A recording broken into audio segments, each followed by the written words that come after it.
Magandang araw sa iyo, Kuya Chris, at sa lahat ng tagapakinig. Itago mo na lang po ako sa pangalang Eli, Tubong Samar.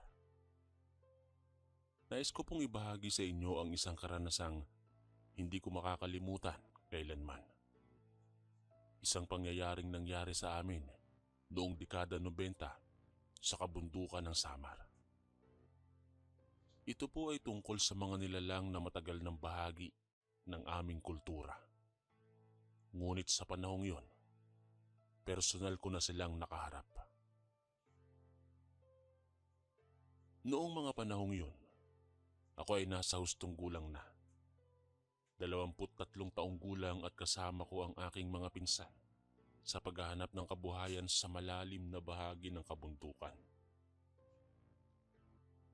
Ang aming pamilya ay matagal nang naninirahan sa gilid ng bundok, malayo sa bayan, at ang aming pamumuhay ay umiikot sa pagtatanim ng palay, mais at pagkakaingin. Walang kuryente sa aming lugar, at ang tanging ilaw namin tuwing gabi ay ang ilang na mga tinggoy at minsan ay sulo na gawa sa kawayan. Ang buhay ay simple, ngunit mapayapa. Hanggang sa dumating ang mga araw na magpapabago sa lahat.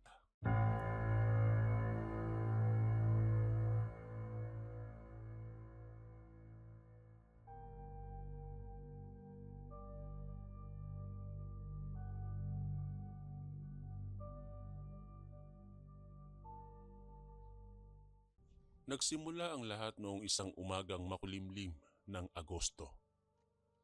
Ako at ang aking 3 pinsan na sina Ernesto, Berto at Lando ay nagtungo sa kaingin upang tingnan ang aming mga pananim. Ang daan patungo roon ay mahigit 2 oras na paglalakad mula sa aming baryo. Dumadaan sa makapal na kagubatan kung saan napakaraming puno ng tuwa, nara at iba pang malalaking kahoy na sumasaklaw sa buong paningin. Habang naglalakad kami, napansin namin ang kakaibang katahimikan. Wala kaming narinig na mga ibon, wala ring huni ng mga kulisap na kadalasang nagpapaalala sa amin na buhay ang kagubatan. Parang may nakabitin na kumot ng katahimikan sa buong paligid. At ito ay nagdulot ng kaunting pangamba sa aming mga puso. Nang makarating kami sa kainginan, nakita namin ang mga halaman ng mais na halos handa ng anihin. Ngunit may kakaiba sa mga ito. Marami dito ay tila kinagat ng malaking hayop. At ang mga dahon ay may mga bakas na parang mga kuko. Hindi ito gawa ng baboy damo o ng mga usa na madalas naming makita sa lugar. Ang mga marka ay mas malalaki, mas malalalim, at may kasamang amoy na hindi namin makilala. Parang may halo itong bulok na laman at lupa na matagal nang hindi ginagalaw. Nag-usap kami kung ano ang maaaring gumawa nito. At ang mga tsorya ay umikot mula sa malaking oso at sa kung anumang mababangis na hayop. Ngunit sa kaloob-looban namin, alam naming may mas malalim na dahilan sa likod ng mga bakas na ito. Habang sinusuri namin ang mga pinsala, nakarinig kami ng malakas na kaluskos mula sa kabilang dulo ng kaingin. Natigilan kaming lahat at ang aming mga mata ay nagtama sa parehong direksyon. Ang kaluskos ay patuloy na parang may malaking nilalang na gumagapang sa gitna ng mga pananim. Si Ernesto, ang pinakamatanda sa amin, ay kumuha ng kanyang itak at dahan-dahang lumapit sa pinagmumula ng ingay. Sinundan naman namin siya. Ang aming mga dibdib ay kumakabog ng malakas. Nang mahawi namin ang mga dahon, nakita namin ang isang malaking bakas ng paa. Hindi katulad ng kahit anong hayop na aming nakita dati. Ang hugis ay parang paa ng tao, ngunit mas malaki. May mga kuko na mahaba at matalas. Ang lupa sa paligid ay basa ng kung ano at ang amoy ay mas lumala pa. Nagpasya kaming bumalik na sa baryo upang iulat ang aming nakita. Habang pababa kami ng bundok, ang pakiramdam na may sumusunod sa amin ay hindi nawala. Paulit-ulit kaming lumingon, ngunit wala kaming nakikita maliban sa madilim na lilim ng mga puno. Ang hangin ay naging mas malamig kahit na tanghali pa lamang, at ang mga balahibo sa aming mga braso ay nanindig. Nang makarating kami sa baryo, agad naming hinanap ang aming lolo Tasyo, ang pinakamatanda sa aming lugar at kilala bilang taong may kaalaman sa mga lumang paniniwala at mga nilalang na naninirahan sa kagubatan. Nang makita namin si Lolo Tasyo, siya ay nakaupo sa ilalim ng isang malaking puno ng santol. Naninigarilyo ng kanyang sariling gawang tabako. Nang makita niya ang aming mga mukha na puno ng takot at pagtataka, agad niyang nalaman na may nangyaring hindi maganda. Inilahad namin sa kanya ang lahat ng aming nakita. Mula sa mga bakas sa kainginan hanggang sa kakaibang pakiramdam na may sumusunod sa amin. Matagal siyang nakinig, tumango-tango, at nang matapos kami, bumuntong hininga siya ng malalim. Sinabi niya sa amin na ang mga bakas na iyon ay gawa ng mga nilalang na matagal nang naninirahan sa malalim na bahagi ng bundok. Mga nilalang na hindi dapat istorbohin at dapat respetuhin. Binanggit niya ang mga salitang aswang. At sa pagkarinig namin nun, parang may nagsara ng pintuan sa aming mga dibdib. Ayon kay Lolo Tasyo, ang mga aswang ay hindi basta-basta lumalabas sa kanilang mga tirahan, maliban kung may dahilan. Maaaring may nanggambala sa kanila, o kaya naman ay naghahanap sila ng pagkain dahil sa kakulangan nito sa kanilang lugar. Sinabi niya sa amin na kailangan naming maging maingat, lalo na kapag gabi, at huwag nang bumalik sa kainginan ng mag-isa.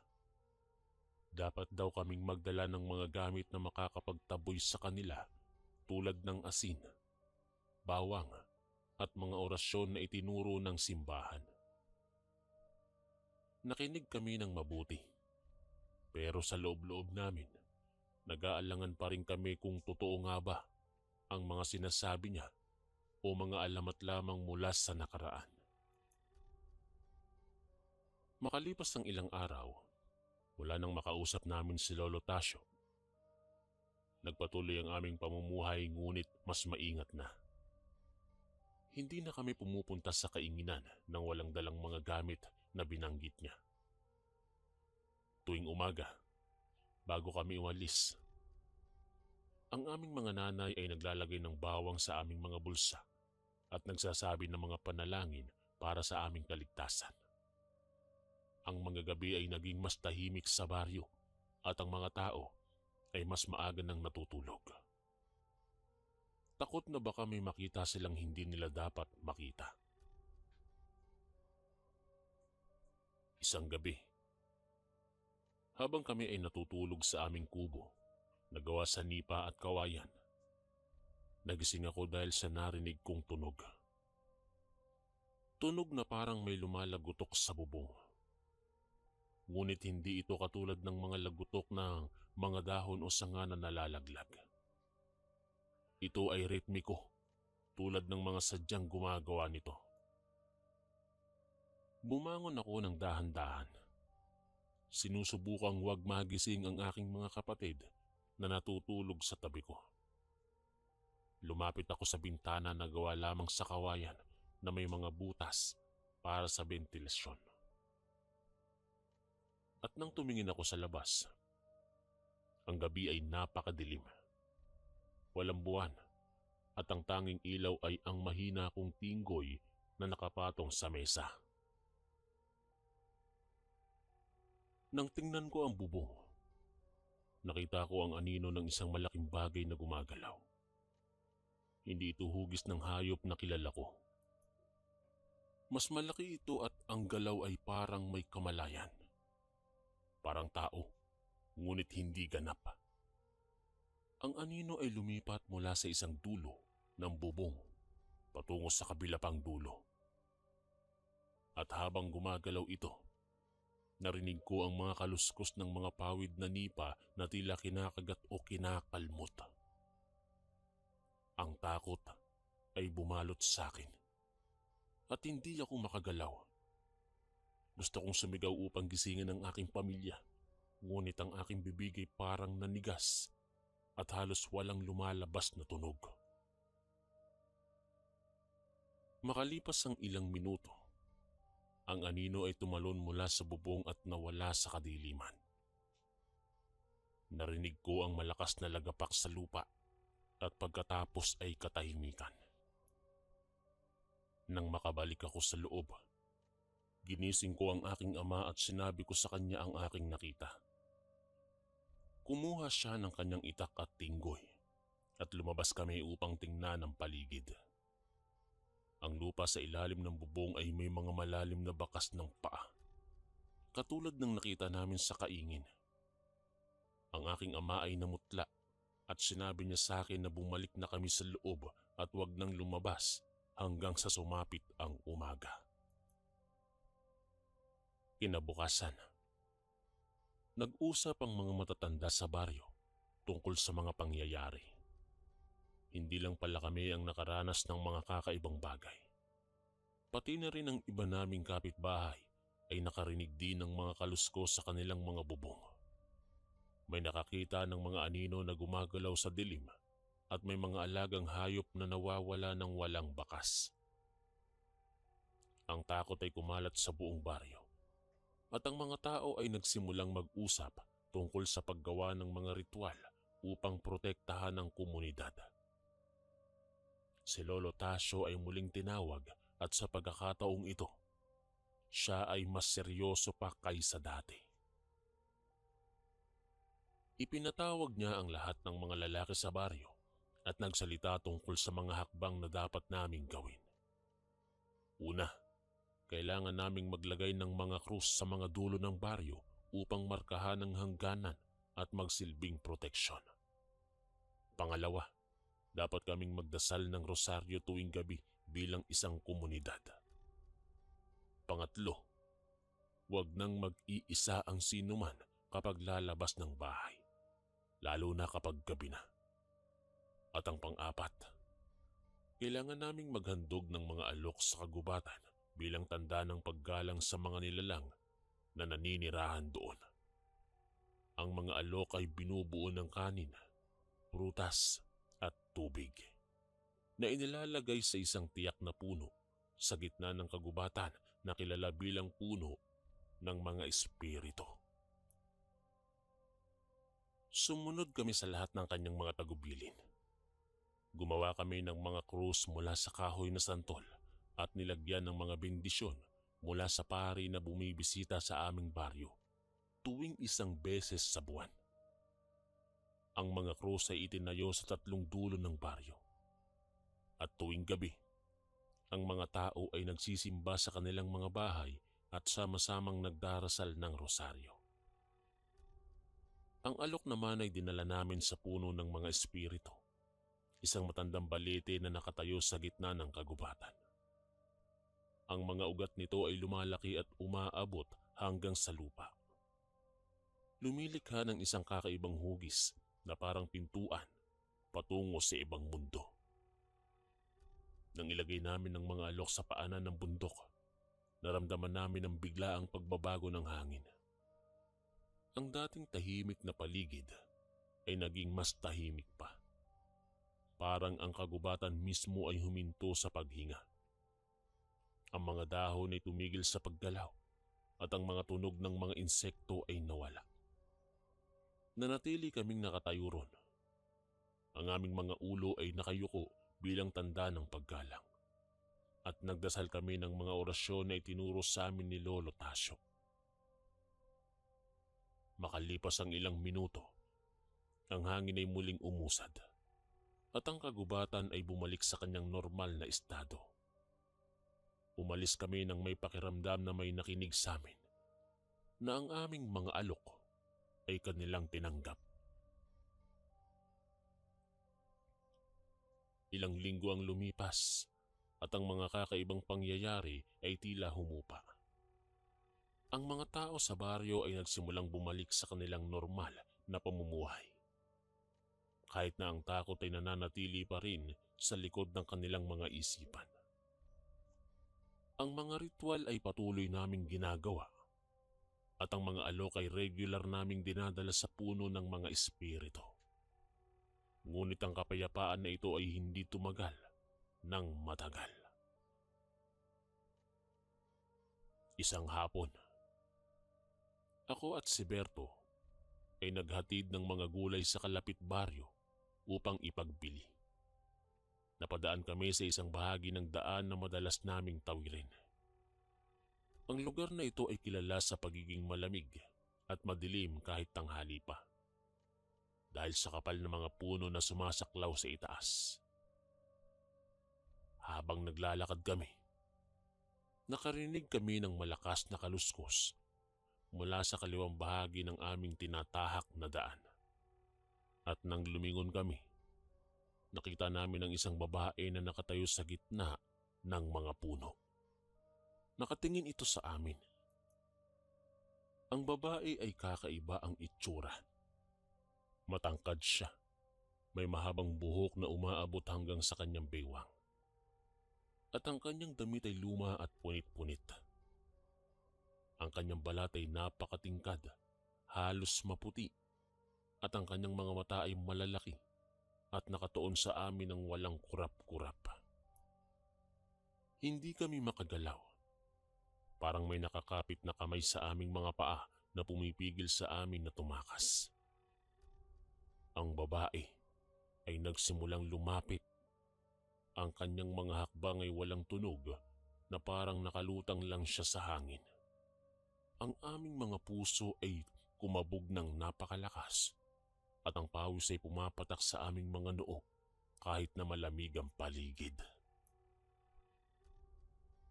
Nang malapit na siya sa amin, nagsalita siya ng isang wika na hindi namin maintindihan. Ang kanyang boses ay malalim at parang may halong ugong. Hindi katulad ng boses ng normal na tao. Sinubukan naming sumagot, ngunit walang lumalabas na salita sa aming mga bibig. Maya-maya pa'y bigla niyang itinaas ang kanyang kamay at nakita namin na ang kanyang mga daliri ay mahaba at may mga kuko na parang pang-ibon. Matalas at nakakatakot. Sa sandaling yon, alam naming siya ay hindi tao. Siya ay isa sa mga nilalang na ibinabala sa amin ni Lolo Tasyo. Si Berto na may mas malakas na loob kaysa sa akin ay kumuha ng asin mula sa kanyang bulsa at isinaboy ito sa direksyon ng babae. Ang reaksyon ay agarang nangyari. Ang babae ay sumigaw ng napakalakas. Isang sigaw na parang halo ng galit at sakit. At ang kanyang anyo ay nagsimulang magbago. Ang kanyang muka ay naging mas pangit. Ang kanyang mga ngipin ay lumaki at naging matalas. At ang kanyang mga mata ay naging kulay pula. Tumalikod siya at tumakbo pabalik sa kagubatan. Ang kanyang mga hakbang ay mabilis at parang hayop. Kami naman ay tumakbo rin. Hindi na nag-isip kung saan kami patungo. Ang tanging nasa isip namin ay ang makatakas sa lugar na yon. Nang makarating kami sa kalapit na baryo, huminto kami upang huminga at ikwento sa mga tao roon ang aming naranasan. Ang mga tao ay hindi na nagtaka. Sinabi nila na marami na ring nakakaranas ng mga katulad na pangyayari sa kanilang lugar. Ang mga aswang ay tila lumalaki ang bilang. At ang kanilang presensya ay mas ramdam na sa mga nayon sa paligid ng bundok.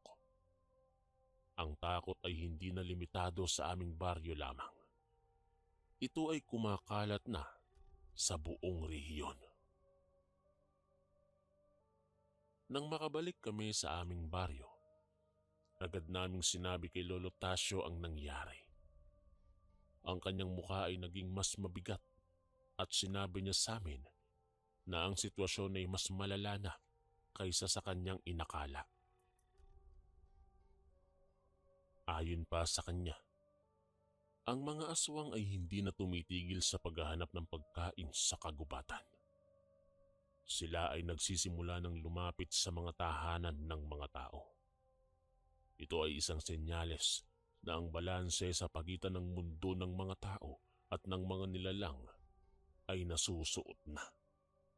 At kailangan ng mas malakas na aksyon upang ibalik ito. Nagpasya si Lolo Tasio na magsagawa ng isang mas malaking ritual. Isang seremonya na nangangailangan ng partisipasyon ng buong baryo. At ang ritual na ito ay tinatawag na pagsisindi ng apoy ng proteksyon, kung saan ang mga tao ay magsasama-sama sa gitna ng baryo at magsisindi ng malaking apoy na magpapatuloy buong gabi. Ang apoy ay kumakatawan sa liwanag na nagtataboy sa kadiliman.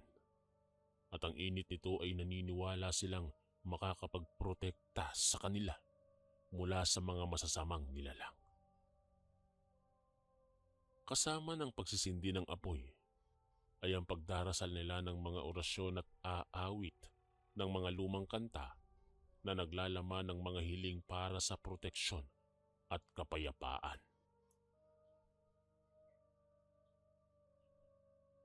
Dumating ang gabi ng ritual at ang lahat ng tao sa baryo ay nagsama-sama sa gitna ng plaza. Ang mga lalaki ay naghanda ng malaking apoy gamit ang mga kahoy mula sa mga punong hindi ginagamit ng mga aswang bilang tirahan. Ang mga babae naman ay naghanda ng mga pagkain at inumin para sa lahat. At ang mga bata ay pinanatili sa loob ng mga bahay kasama ang mga nakatatanda na hindi na makakagalaw. Ang simoy ng hangin ay malamig at ang langit ay puno ng mga bituin na halos walang kaulap-ulap na humaharang sa liwanag nila. Nang magsimula ang ritual, si Lolo Tasio ay tumayo sa harap ng apoy at nagsimulang magdasal. Ang kanyang boses ay malakas at malinaw. Umabot sa bawat sulok ng baryo. Ang mga tao ay sumunod sa kanyang mga salita, umuulit ng mga orasyon at sumasagot sa mga dasal. Ang apoy ay lumalaki. Ang mga ningas nito ay umaabot hanggang sa kalangitan. At ang init ay nararamdaman ng lahat. Ang pakiramdam ay kakaiba. Parang may puwersa na dumadaloy sa hangin. Isang puwersa na nagbibigay ng lakas at proteksyon. Habang patuloy ang ritual, nagsimula kaming makarinig ng mga tunog mula sa paligid ng baryo. Mga kaluskos, mga ungol, at mga yapak na parang maraming nilalang ang nakapaligid sa amin. Ang takot ay muling bumalik. Ngunit ang presensya ng apoy at ang sama-samang panalangin ay nagbigay sa amin ng lakas na harapin ang mga ito. Si Lolo Tasio ay nagsalita ng mas malakas.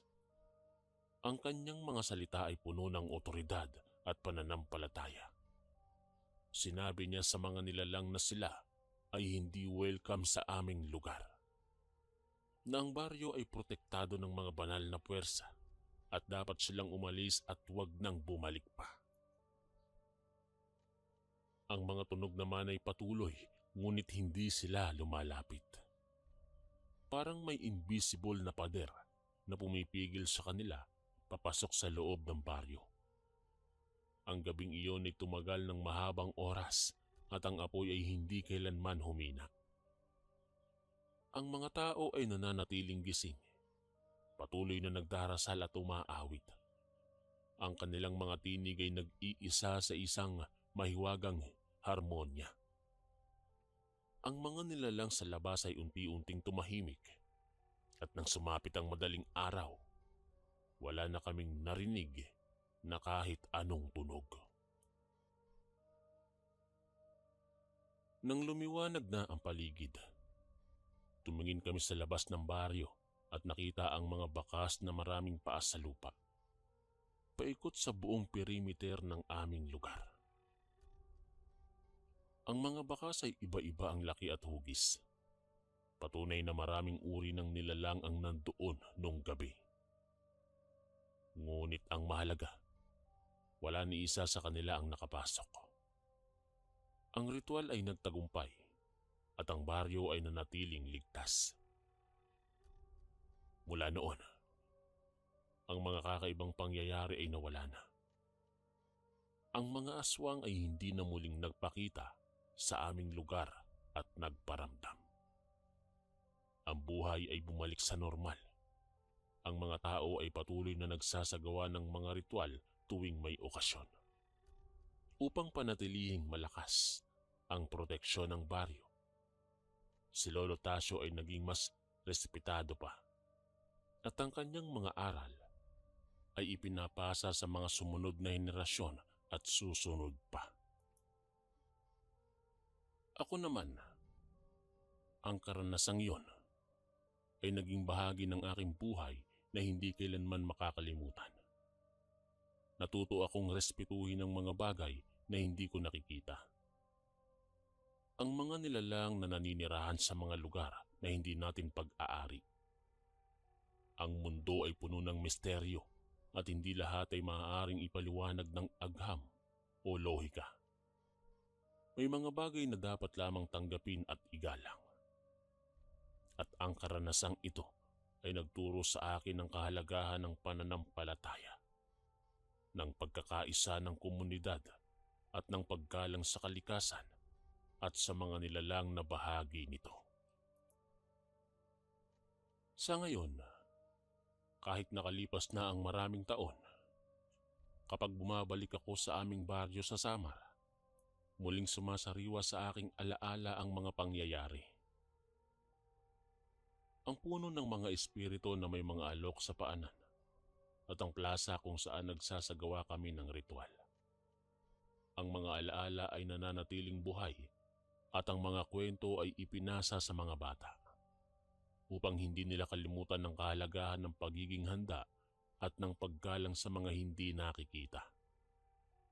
Ang buhay sa kabundukan ay simple lang, ngunit puno ng mga aral na hindi matututunan sa mga libro o sa syudad. At ang karanasang ito, ang pagharap sa mga aswang sa Samar, ay isa sa mga aral na naghugis sa kung sino ako ngayon. Hanggang dito na lamang po ang aking kwento. Sana po ay may natutunan kayo. Ako po si Eli, ang inyong kaistorya. Lagi ka bang nangihina? Pakakulam o palipad hangin na yan. Ito ang mga signs. Una, mabilis kang mapagod kahit kakagising mo lang. Pangalawa, bigla kang lalamigin o nilalamig o pinagpapawisan kahit hindi naman mainit. Pangatlo, parang may gumagapang na lamig sa likod o dyan sa batok mo. Pang-apat, sumasakit ang ulo o tiyan pero normal naman ang check-up. At ang panglima, pakiramdam mo ay parang may kumukuha ng lakas mo araw-araw. Kaya marami sa amin ang kumuha ng Kaligon Bracelet bilang personal na panangga. Ang Kaligon Bracelet ay espiritual na panangga laban mo sa kulam, barang, tigalpo, palipad hangin, usog at lahat ng anyo ng sumpa. Kasama na dito kapatid ang rebuelta o ang pagbabalik ng sumpa sa nagpadala nito. Kargado din ito ng mga Latin na dasal mula sa ating mga kaibigang manggagamot at antingero. Simple lang kasundo, isuot mo lang ito. Malaki ang tulong nito, lalong-lalo na kung madalas kang manghina. Nasa baba ang yellow basket. Kung hindi mo makita, isearch mo lang sa Lagbantay Kaligon Bracelet.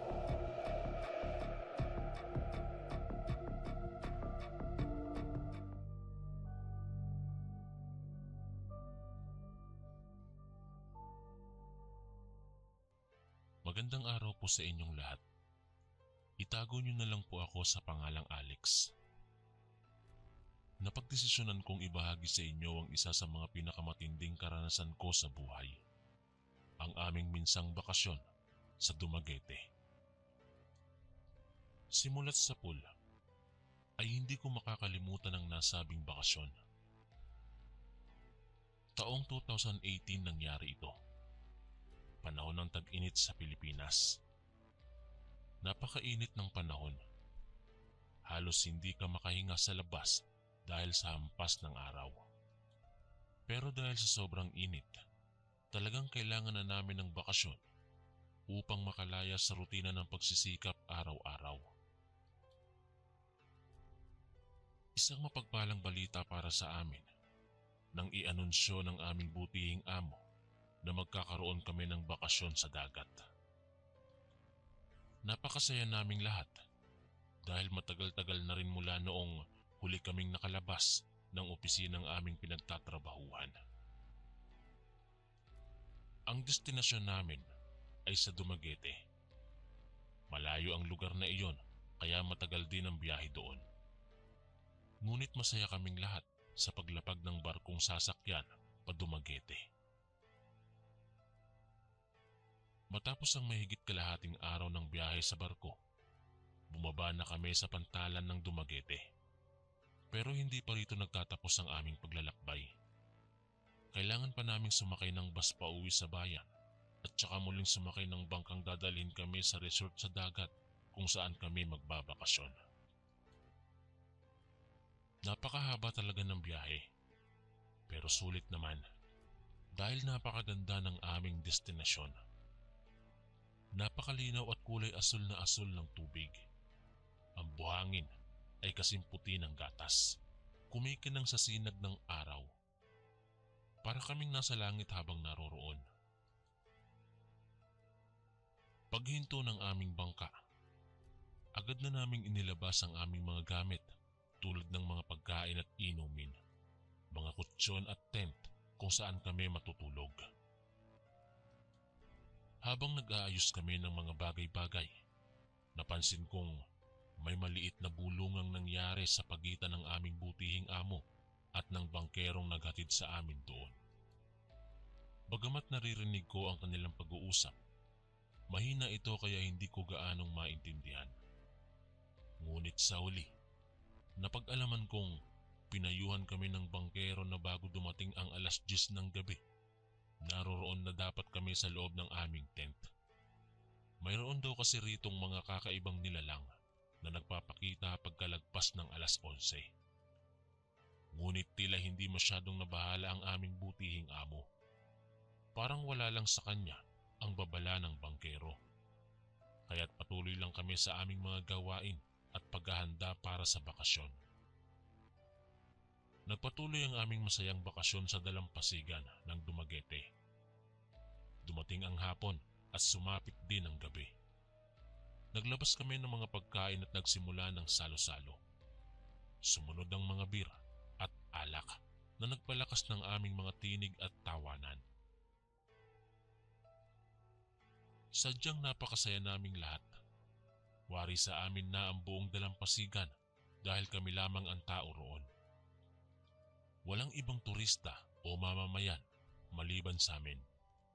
Kaya't todo ang aming selebrasyon ng bakasyon na matagal na panahong hinihintay. Ngunit sa kalagitnaan ng aming kasiyahan, biglang nagbalik sa aking isipan ang babala ng bangkero kanina. Tungkol daw sa mga kakaibang nilalang na nagpapakita kapag mag-aalas 11 na ng gabi. Tingin ko'y kalagitnaan pa lang ng gabi nang mapansin kong halos lahat sa amin ay hilon na sa sobrang alak. maliban na lamang doon sa butihing amo at kanyang pamilya. Bagamat hindi rin sila uminom, makikita sa kanilang mga mata ang pagod sa kakaabang sa amin. Nang marating na ng orasan ng 10:00, minarapat na ng butihing amo na pumasok na kami sa loob ng aming tent upang magpahinga. Paulit-ulit niya kaming pinaalalahanan hanggang sa pumasok na nga kami sa loob ng bawat tent kasama ang aming mga kasamahan. Ako'y kasama ng 3 iba pang kasamahan ko. Lahat kami ay hilo at tulog na tulog sa loob ng tent dahil sa kalasingan. Ngunit sa kabila ng antok at pagkahilo, hindi ko maikakailang nababahala ako. Hindi ako mapakali dahil sa babala ng bangkero. Bigla kong naalala na may isa sa aming kasamahan na kailangang gumamit ng banyo sandali. Tawagin na lang po natin siya sa pangalang Junior. Gumising siya at nagyaya na lalabas saglit para umihi. Ngunit agad ko siyang pinigilan. Naalala ko kasi ang sinabi ng bangkero na wag nang lumabas paglagpas ng 10:00. Pero lasing na lasing si Junior. Hindi niya ako pinansin at lumabas pa rin siya sa tent. Narinig ko ang yapak niya habang lumalayo. Maya-maya pa ay narinig ko ang kanyang pagsigaw. Sigaw na puno ng hapdi at pighati.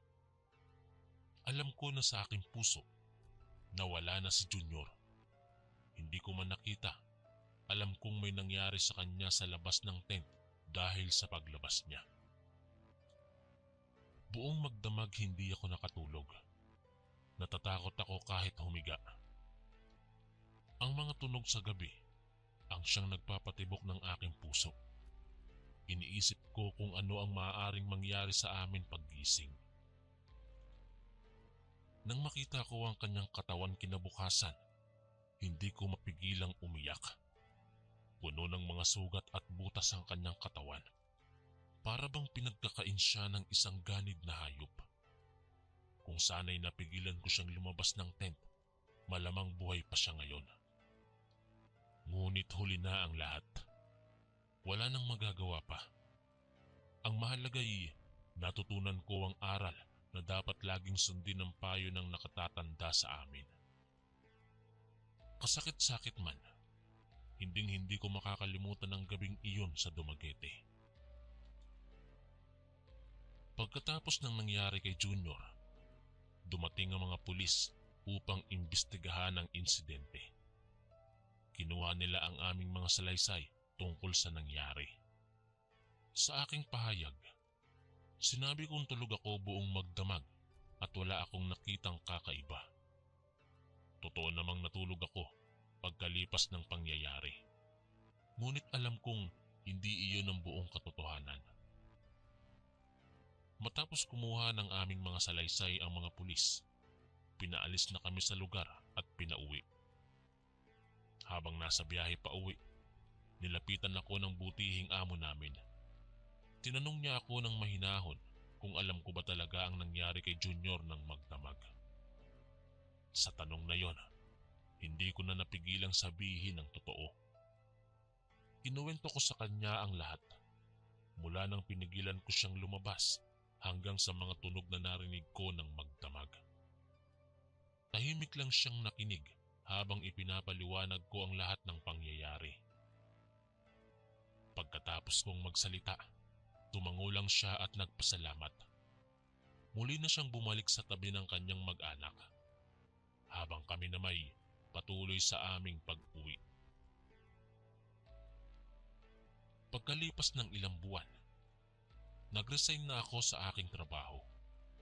Napakahirap pumasok araw-araw sa opisina matapos ang nangyari. Palagi ko lang naaalala si Junior tuwing nakikita ko ang kanyang mesa na ngayoy wala nang gumagamit. Nakahanap naman ako ng bagong trabaho sa ibang kumpanya. Ngunit kahit lumipas na ang mga buwan at taon, hindi ko pa rin makalimutan ang nangyaring yon sa Dumaguete. Isang araw, May lumapit sa akin na kaopisinang dati ring kasama namin ni Junior, si Rodel. Tahimik siyang umupo sa tabi ko at nagsimulang magsalita. Ayon kay Rodel, may naaalala siyang mahalagang impormasyong hindi niya sinabi nung panahong kinuha ang aming mga salaysay. Kinuwento niya sa akin na nakita niya ang bangkerong naghatid sa amin sa isla. Nagulat daw siya nang biglang mag-transform ito sa isang kakaibang nilalang na mukhang halimaw. Sigurado si Rodel na ang bangkero ang tunay na salarin sa pagkamatay ni Junior. Ngunit hindi na namin ito isinumbong dahil wala namang maniniwala sa amin. Kaya't nanatili na lang kaming tahimik tungkol sa tunay na nangyari. Ngunit sa loob-loob ko, hindi ko pa rin makalimutan ang lahat. Ang tambak na aral na natutunan ko sa aming maling bakasyon sa Dumaguete. Lumipas ang ilang taon mula nang mangyari ang pangyayaring iyon sa Dumaguete. Ngunit sa kabila ng tagal ng panahon, hindi pa rin nawawala sa aking alaala ang mga pangyayari noon. Kahit na anong gawin ko, hindi ko maalis sa isip ko ang mga nangyari. Minsan, napapaisip ako kung may magagawa pa ba akong iba noon upang mailigtas si Junior, o kung sakaling bumalik ang panahon, mas mapoprotektahan ko kaya siya. Alam kong walang saysay ang mga tanong na ito ngayon. Ang mahalaga ay natutunan ko ang leksyon mula sa nangyari. Habang buhay ko itong dadalhin bilang babala sa mga susunod pang pagkakataon. Isang importanteng aral ang natutunan ko. Laging sundin ang payo ng nakatatanda. Kung minsan, may nakikita silang panganib na hindi pa natin nakikita. Kaya kailangan nating pakinggan sila palagi at seryosohin ang kanilang mga salita. Lagi ko ring naaalala ngayon ang sinabi ni Rodel tungkol sa bangkero. Kahit hindi kumpirmado, naniniwala ako sa kanyang salaysay. Sa tingin ko, tama siya na may kinalaman ng bangkero sa pagkamatay ni Junior. Kung naisumbong namin ito noon, maaaring naprotektahan ng iba pang turista sa lugar na yon. Ngunit dahil sa takot, nanahimik na lang kami. Isang pagkukulang din ito sa aming panig. Kaya't buong pusong tinatanggap ko ang lahat ng aral mula sa nakaraan. Ang mga ito ang magiging gabay ko sa hinaharap para maiwasan ng mga kaparehong pagkakamali.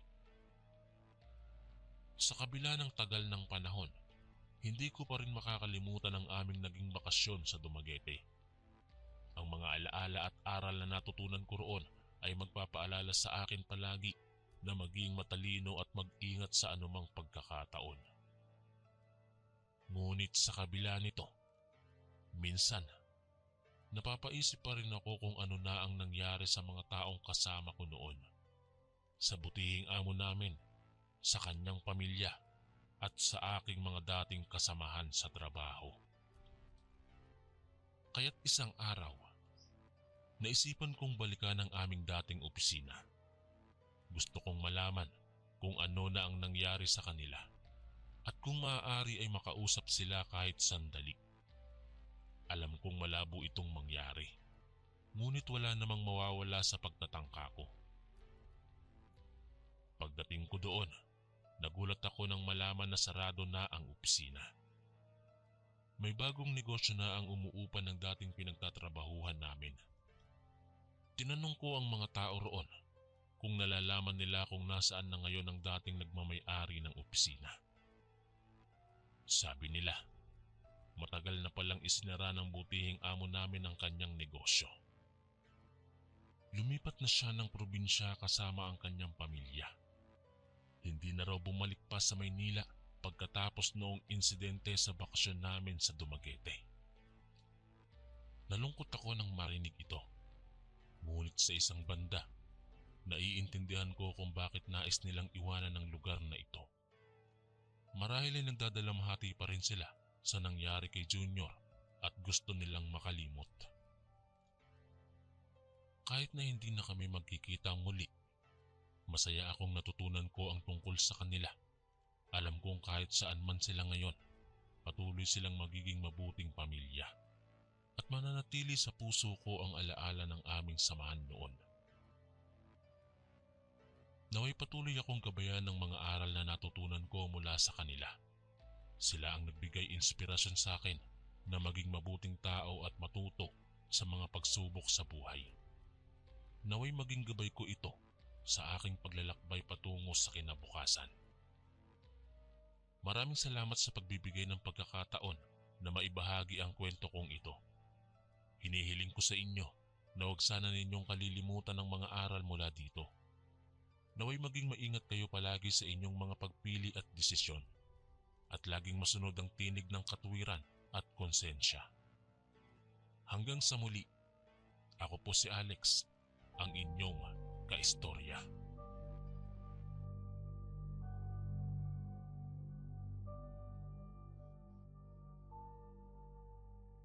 Mapagpalang araw po sa inyong lahat. Tawagin niyo na lang po ako sa pangalang Kai, isang manggagawa sa isang pabrika ng mga chichirya sa Bulacan. Taong 2017 nang dumating ako rito at naghanap ng matutuluyang boarding house. Tandang-tanda ko pa noong una kong makita ang maliit na karatula sa gilid ng kalsada na may nakasulat na Kainan ni Aling Carla. Tila ba hindi ako makapaniwalang isang karinderya pala iyon. Pumasok ako para tingnan. Napansin ko ang kisame na yari sa kawayan. Ang mga lamesa at upuan na gawa sa simple lang na kahoy. Pati ang mga plato at baso na mumurahin ng itsura. Sa likod ng maliit na tindahan, nakatayo ang isang babaeng mahigit 60 taong gulang na. Siya siguro si Aling Carla. Sa kabila ng kanyang edad, mukha pa ring malusog at masayahin itong matandang babae. Kasabay ng pagpasok ko ay ang masarap na samyo ng nilulutong sabaw na umaalingasaw palabas ng kusina. Dahil gutom na gutom ako mula sa paglalakbay, napagdesisyonan kong mag-agahan na rito bago magpatuloy sa paghahanap ng matutuluyan. Umupo ako sa bakanting upuan malapit sa counter at nag-abang. Lumapit si Aling Carla na may dalang plato ng mainit-init pang kanin at sabaw. Kainin niyo na ho ito habang mainit pa. Sabi niya sa akin nang nakangiting parang ina. Sa unang subo pa lang ng sabaw na may lamang malambot na karne ng baka, nalasahan ko na ang kakaibang sarap nito. Iba talaga kapag gawa sa puso ang pagluluto. Ang dating mura at simpleng sabaw ay parabang naging espesyal dahil sa init ng pagtanggap sa akin ni Aling Carla. Nang matapos ang unang kainan ko sa karinderya, nagtanong ako kung may malapit na boarding house sa lugar na yon. Mayroon lang dito sa malapit. Sige, tutulungan kitang maghanap ng matutuluyan mo. Sagot ni Aling Carla at naglakad kami patungo sa mga paligid ng kalye at doon ko na nga nakitang may ilan pang boarding house na malapit lamang. Simula noon, naging madalas na ang pagkain ko sa karinderya ni Aling Carla. Lagi niyang tinatanong kung kumusta na ang bagong trabaho ko at kung nasanay na ba ako sa pamumuhay dito sa Bulacan. Kapag pagod ako o may problema, nakikinig siya ng maigi sa mga kwento ko. Para na akong nakakausap ang aking inang hindi ko man lang nakilala. Ang paborito kong orderin kay Aling Carla ay walang iba kundi ang kanyang masarap na adobong baboy. Ang tamis ng manggang halo ay tila humihigit pa sa matatamis na alaala ng aking bayan. Minsan nga, umaga'y bumisita muli ako sa karinderya dahil ubos na naman ang laman ng aking ref. Medyo inip na ako dahil late na si Aling Carla kesa sa kanyang lagi sa pagbukas ng 6:00 ng umaga. Kinabukasan, pumasok na naman ako sa trabaho. Kahit pa may kaunting sipon o ubo. Sa pabrika kasi namin ay sobrang higpit ng manager pagdating sa absence. At laging kinakailangang magpaalam ng maaga kapag may sakit. Kaya kahit medyo masama ang pakiramdam, pilit kong pinapasok ang aking sarili. Pagdating ng hapon, bumuhos naman ng malakas na ulan habang nag-aantay ako ng masasakyang jeep pauwi. Basang-basa ang aking damit at sapatos, ngunit wala nang magagawa kundi maghintay. Nang makasakay sa wakas, halos lumulutang na ako sa sikip ng mga pasahero. Pagkarating sa boarding house, agad akong nagpalit ng tuyong damit at naligo upang hindi lumala ang aking ubo at sipon. Dahil ubos na naman ang laman ng ref ko, naisip kong bumili na lang ng pagkain sa labas. Tinawagan ko si Aling Carla upang mag-order ng paborito kong adobong baboy. Pero dahil higit na masama talaga ang pakiramdam ko, hiniling ko na lang na ipadala na lamang sa boarding house ang order ko. Habang naghihintay ng pagkain, ipinikit ko saglit ang mga mata ko dahil sa pananakit ng ulo. Hindi ko alam kung gaano katagal akong nakatulog, pero nagising ako sa ingay ng katok sa pintuan. Kumuha ako ng barya at binuksan ito. Isang batang lalaki na may bitbit na pagkain ang bumungad sa akin. Mabilis kong kinuha iyon at kinain ang mainit pang ulam at nagsimulang uminom ng gamot para sa trangkaso. Matapos noon ay muli akong nakatulog. Gabi na nang biglang nagising ako sa malakas na pagtunog ng cellphone. Tumatawag pala si Aling Carla. Tinanong niya ako kung nakakain na ba ako ng ulam na pinadala niya. Sagot ko ay oo naman. Pero bakit daw niya tinatanong iyon? Ang sabi lang ni Aling Carla ay pupunta raw siya sa akin para may sasabihin. Kinabahan naman ako sa tono ng kanyang boses kaya hindi na ako nakatulog hanggang sa dumating siya. Pinaupo ko si Aling Carla sa sala at hinihintay ang kanyang sasabihin. Hindi ko akalain ang sunod niyang mga salita ay tungkol sa isang lihim na matagal na niyang tinatago. Tumitindig ang balahibo ko habang isinasalaysay niya ang tungkol sa kanyang tunay na pagkatao bilang isang aswang. At kung paano niya niluluto ang mga bangkay ng tao para sa isa pang katulad niyang aswang.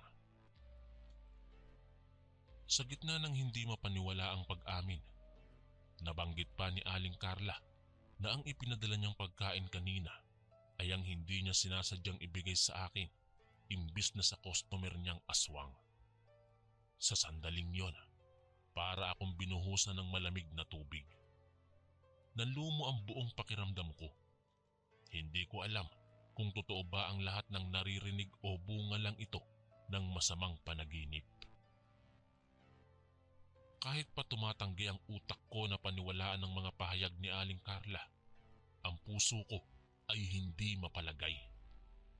Hindi ko alam kung saan ako kukuha ng lakas ng loob para harapin ang katotohanang nasawsaw ako sa isang bagay na hindi ko inaasahan.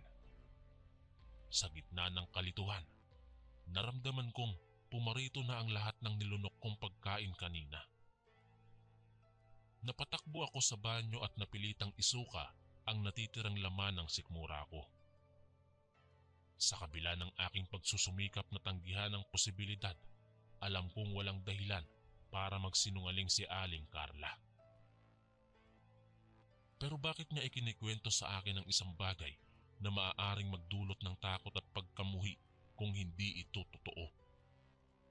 Wala akong magagawa kundi tanggapin na nakain ko na ang isang tao. Isa itong katotohanan na ayaw kong paniwalaan.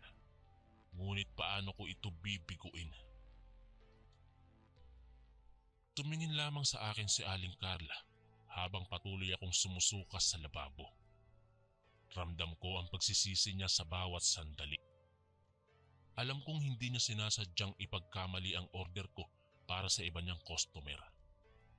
Ngunit ang pagkakamaling iyon ay hindi na maibabalik pa. Matapos kong maubos ang lakas, humarap ako kay Aling Carla at hiniling na umalis na siya. Kahit gaano ko itinuring na parang nanay ko si Aling Carla, hindi ko pa rin maiwasang masaktan sa nalaman kong lihim niya. Kinabukasan, dali-daling tinawagan ko ang aking matalik na kaibigan na si Boyet upang humingi ng payo. Bagamat hindi rin makapaniwala si Boyet, naisipan niyang samahan ako para magpatingin sa isang kilalang albularyo malapit sa kanila. Ang takot kong maging isang aswang ay agad nawala nang sabihin ng albularyo na normal lang ang nararamdaman ko. Binigyan niya kami ng mga dahong halamang gamot at sa wakas ay bumuti na ang pakiramdam ko. Ngunit sa kabila nito, naglaro pa rin sa isip ko ang mga pangyayaring iyon. Unti-unti kong naisipan na humanap ng ibang matutuluyang mas malapit na lamang sa pinapasukan kong pabrika. Bago tuluyang lumipat, naisip kong bumisita muna kay Aling Carla para sabihing aalis na ako. Kahit papaano, ay nais ko ring pasalamatan siya sa pagkalinga niya sa akin nung panahong wala pa akong mga kaibigan dito. Nang makita ko siyang umiiyak habang humihingi ng tawad sa akin, doon ko lang na-realize na mahalaga pala ako para sa kanya. Na kahit hindi niya ako anak, sa kanyang sinapupunan, minahal niya ako tulad ng sarili niyang magiging supling. Para bang bumalik ang dating samahan namin na parang mag-ina. Alam kong hindi na maibabalik pa ang nakaraan, ngunit masaya akong naging bahagi ng buhay niya kahit sandali. Pagkalipat ko sa bagong tinitirhan, unti-unting bumalik ang dati kong gawi at sigla. Ngunit sa tuwing dumadaan ako sa dating tinutuluyang lugar, hindi maiwasan na maalala ko si Aling Carla. Madalas kong naiisip kung ano na ang nangyari sa kanya. Patuloy pa rin kaya siya sa dati niyang gawaing pagluluto para sa kapwa niyang aswang? Nakakatulog pa rin kaya siya ng mahimbing gabi-gabi? Sa tuwing may nakikita akong matanda o mag-ina sa kalye na magkasama, naaalala ko rin ang mga sandaling kasama ko si Aling Carla. Kung paanong ang bawat hapunan ko sa kanyang karinderya ay para bang isang maligayang pag-uwi mula sa pagod ng trabaho. Kung paano niya ako tinuruan na maging matatag sa gitna ng problema at sa mga pagmamalasakit niya sa akin.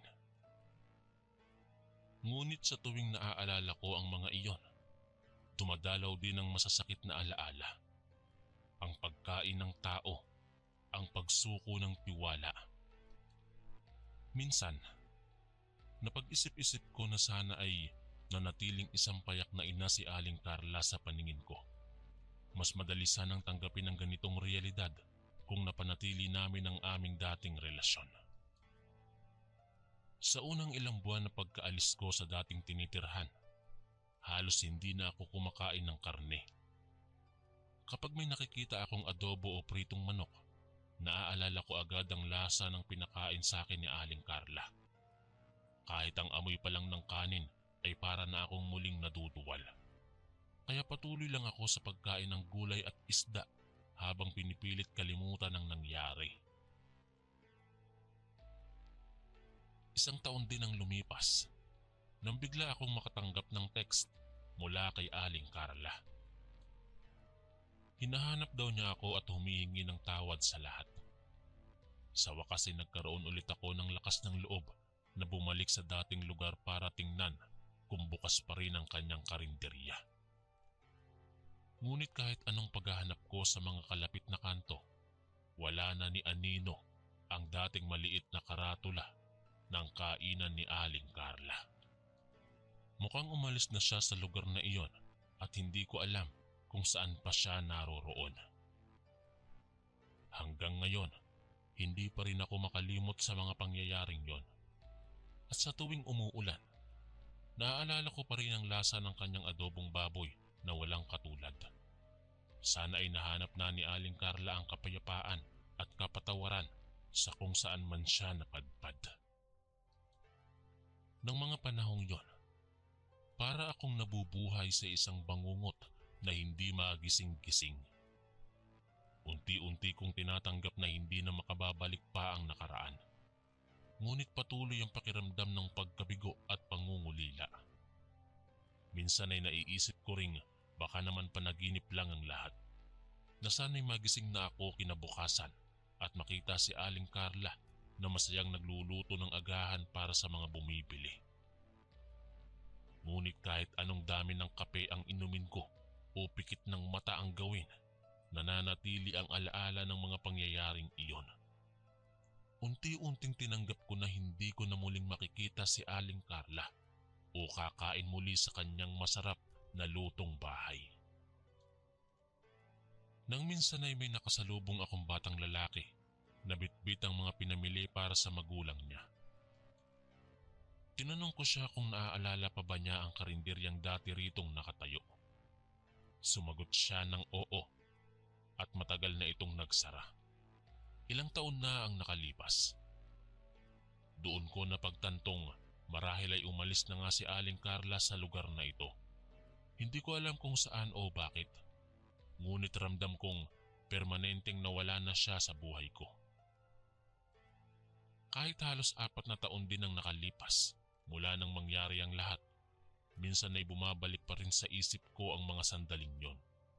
Sa tuwing umuulan ay naaalala ko pa rin kung paano ko unang natikman ang kakaibang sarap ng kanyang adobo. Kapag may nakikita akong mag-ina, naaalala ko rin ang init ng yakap at lambing na ibinigay niya sa akin. Ngunit kasabay nun ay ang pait ng katotohanan tungkol sa kanyang tunay na pagkatao. Ang pagtataksil sa tiwala ng isang tao na turing ko ngang pamilya. Kung minsan, napapaisip ako kung gaano kalaki ang sakripisyo para lamang mabuhay ng payapa. Kung nagkataon lang sana at napag-usapan namin ng maayos ang lahat. Ngunit wala na ang lahat ng yon. Ang natitira na lang ay alaala, maginhawa man o malungkot. At sa tuwing dumadaan ako sa dating tinutuluyang lugar, hindi maiwawaksi ang pakiramdam ng lungkot at pangungulila. Para bang may parte ng nakaraan kong unti-unting nawawala habang lumilipas ang mga taon. Ngunit naniniwala akong darating din ang panahon na magiging masaya ang alaala kapag naalala ko si Aling Carla. Hanggang dito na lang po, Kuya Chris. Marami pong salamat sa pagbasa ng aking kwento. Lagi ka bang nangihina? Pakakulam o palipad hangin na yan? Ito ang mga signs. Una, mabilis kang mapagod kahit kakagising mo lang. Pangalawa, bigla kang lalamigin o nilalamig o pinagpapawisan kahit hindi naman mainit. Pangatlo, parang may gumagapang na lamig sa likod o dyan sa batok mo. Pang-apat, sumasakit ang ulo o tiyan pero normal naman ang check-up. At ang panglima, pakiramdam mo ay parang may kumukuha ng lakas mo araw-araw. Kaya marami sa amin ang kumuha ng Kaligon bracelet bilang personal na panangga. Ang Kaligon bracelet ay espiritual na panangga laban mo sa kulam, barang, tigalpo, palipad hangin, usog at lahat ng anyo ng sumpa. Kasama na dito, kapatid, ang rebuelta o ang pagbabalik ng sumpa sa nagpadala nito. Kargado din ito ng mga Latin na dasal mula sa ating mga kaibigang manggagamot at antingero. Simple lang kasundo, isuot mo lang ito. Malaki ang tulong nito, lalong-lalo na kung madalas kang manghina. Nasa baba ang yellow basket. Kung hindi mo makita, isearch mo lang sa Lagbantay Kaligon Bracelet.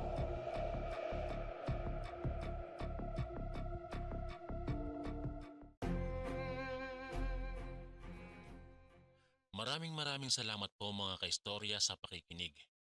At kita-kits po ulit bukas para sa isa na namang nakakatakot na kwento. Ito po si Kuya Chris, ang inyong kaistorya. God bless po at ingat po lagi.